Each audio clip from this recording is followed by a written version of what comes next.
Welcome back, everybody. Today I'm going to teach you how to save Outlook emails as EML files. This is incredibly useful when you need to back up important messages, transfer emails between different platforms, or simply keep a local copy of critical correspondence for your records. Let's walk through this straightforward process together. Start by opening your Microsoft Outlook web app.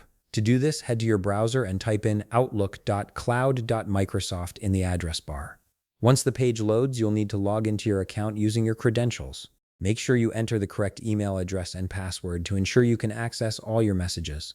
After logging in, give it a moment for your inbox to fully load and display all your emails. Once your email has been loaded and you can see your inbox, we can move on to the actual saving process.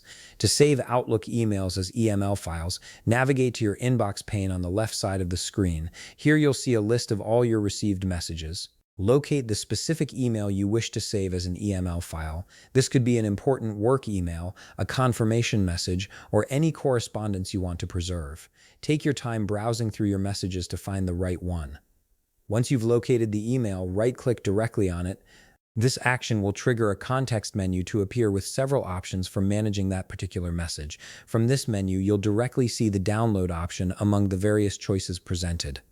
Hover your cursor over the download option and you'll notice additional submenu options appear. From these choices, select Download as EML.